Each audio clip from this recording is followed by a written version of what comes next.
Roger Goodell, I guess, testified for 4 hours yesterday. Wow. Is that what was reported? Didn't break a sweat or what? I would assume it was a business 101 class. You know what I mean?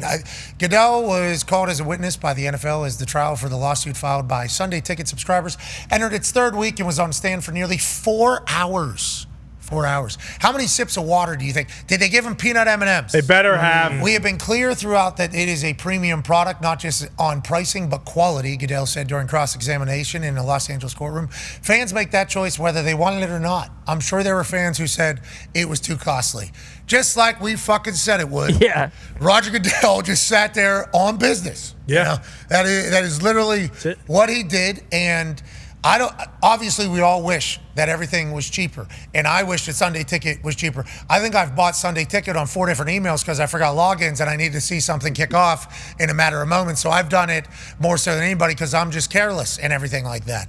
But it was going to be tough for anybody to pin businesses on doing something with their pricing on something that isn't the actual product. This is just an additional thing. So I appreciate the fact that they tried to lower the rates for everybody, and I appreciate that they thought that they were going to be able to get billions of dollars for people that have been subscribers for Sunday Ticket. That's a good play. We appreciate you trying to get us money. I was a part of the what was that? Ed O'Bannon. Ed O'Bannon lawsuit. I got a check for like $275. I was pumped up about that, but it always felt like Roger Goodell was going to walk in there and just say, "Yeah. So what?" That's really from learning of it in less than 12 hours, and seemingly that's exactly what he did, AJ. Yeah, I know. And watch Raj walk in here. I know we talked about it yesterday, and you said, the hand in the pocket could just exuding confidence, like no chance. Hopefully the people that were inside that were going to cross-examine him didn't see him walk in. They were already intimidated, no question, before they even saw him get in the elevator. Yeah, just looking up how he talks and responds. I assume the lawyers do that whenever you're about to cross-examine somebody who's so been publicly displayed as a speaker. I assume you do film study on somebody you're about to. I don't know, because I don't know the lawyer world as well. But for 4 hours, I assume he put on a show in there. Yeah. That is exactly. He was prepped. He was prepared better than anybody, by his lawyers, by everybody around him. Like, Raj knows what he's doing. Raj, if they say anything you don't know the answer to, just say, this was an added feature that was just a bonus to our.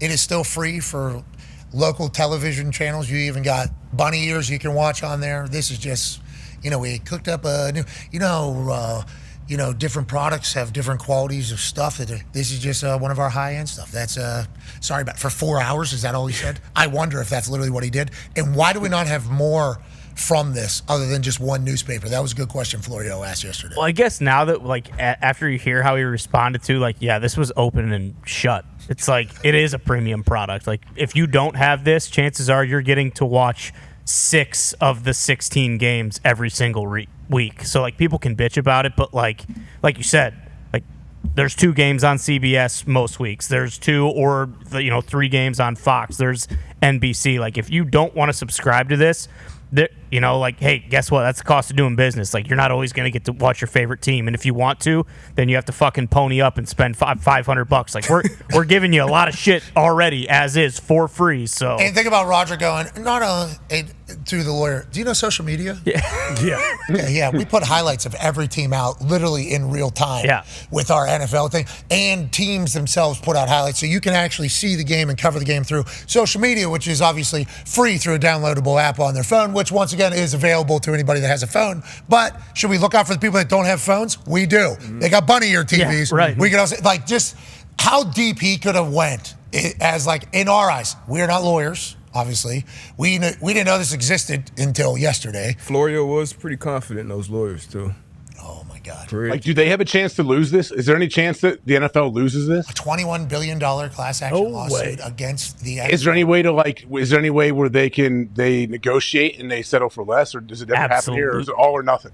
They're going to settle somewhere, and they're not paying $21 billion. Raj feels like he could say nothing. I feel like Raj feels like he could say, "Good, I'm not paying anything." We're not even negotiating. Why would? Well, I think that's why we got to the point of him testifying. I think he has got to the point where he's like, "Yeah, I'll fucking testify." Yes. Instead of doing this entire thing, because once again, we do not know all the ins and outs from Mucky Duck Pub, which we appreciate. Yep. We appreciate Mucky Duck Pub in San Francisco that started this entire thing 9 years ago, I think is what we were told, for the Sunday ticket rights from their bar, and then getting pissed off about the prices and everything because they are NFL fans and they want to be able to support their teams, and that was kind of what Sunday ticket was being marketed as, and I appreciate what they're going for.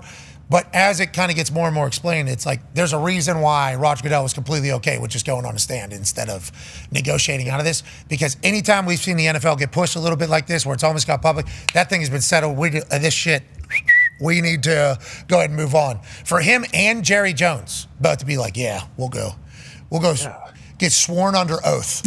Just We'll get for cross-examined. I'll be cross-examined up here. Like, yeah, he feels very good about it. That's what I'm thinking. Yeah, just as we continue to dissect this from a human perspective. Well, and even the angle where it's like, hey, well, they're making us pay for different services on different days to watch specific games. It's like all those games, Black Friday, Christmas, even the one playoff game that's been exclusively on Peacock or Prime. It's like, hey, those games, absolutely. Like, you could make the argument that they're just normal, should be primetime games, but they're also like very specific dates, almost like a Thanksgiving Day game where it's, hey, we're putting these games on this date for a specific reason. Like, yes, you have to pay $15 to watch it on Netflix, but also it's never been done before. And the reason that we're putting them on Netflix is because of the like grandness of the entire thing. 570 million subscribers, whatever it is for Netflix worldwide, 270, I think, million. Prime is definitely more. Yeah, well, that's because every human is just shopping through their thing, getting shit delivered the next day. How'd they do it? None of us were know. Same day, 3 a.m. Just like 20 minutes later sometimes here in Indianapolis, because we have so many warehouses, all this shit around us. Oh, yeah. Just shows up like, hey, I need a tank top for today. Okay, take a shower. We'll go. Yeah, he'll be there. It'll be there. Yeah. We have 3 different options, actually. You want an iron, too? Crazy. It makes no sense. But the pay-per-view model is actually one that the NFL could roll out through this entire lawsuit, where you pay like $50 a game or like $30 a game or like whatever the $25, 15, whatever it ends up being for people out of, you know, the area or the region in which the game is being played. Then you start thinking to yourself, do they make everything a pay-per-view event?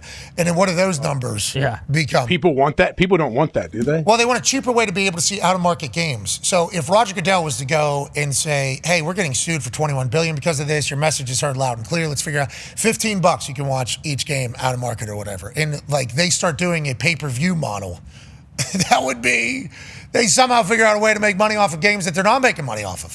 All of a sudden, you would think some of these games would get like primetime cash whenever they were just going to be a 1 o'clock in the middle of the afternoon CBS type game. It's like, is that what the future looks like? Because they're already kind of doing that with Netflix and Amazon. Because what is it? I forget what the going rate is. Like $1 billion? How much? $1 billion bucks for the Black Friday game or something like that from Amazon. So they've already put a price on what a game. Is that 1 year? Is that the game for 1 year? But yeah, I think $1 billion per year for one game. I don't know. That can't be right. If they're making $1 billion for one, I mean, come on now. I mean, if they do, good for them. Was it 250 then? Good spot. Was it 250 million, 300 million? It was hundreds of millions of if dollars. If it was $1 billion, I would say, of course it is. And Amazon would be the company where it's like, yeah, fuck it. Here, take $1 billion a year. It doesn't matter. That's where the NFL is. That's why Rod just walking in there. Okay. Worst thing that happens, we lose $21 billion. That's 21 games. So, $100 million back in 2021. Amazon paid $11 billion to broadcast Thursday Night Football. For the Black Friday game, Amazon paid $100 million for the rights. Okay, so it's $100 million a year. Seemingly. $1 billion total is what it is. Okay. Well, congratulations. One game. $100 million. And NFL's doing well. How many ads they're floating on Black Friday for deals for that? I mean, they're making back well over $100 million on that day. They're basically getting that game for free. Amazon? Yeah. Oh, yeah. Good business investment. Yeah. That's why if you would have said $1 billion, you'd be like, it would have made sense. Yeah, sure it is. But because they promote that Cyber Monday too, always, right? Yeah. In that Prime, they get promote all the. Oh, man. Well, they started it makes complete sense.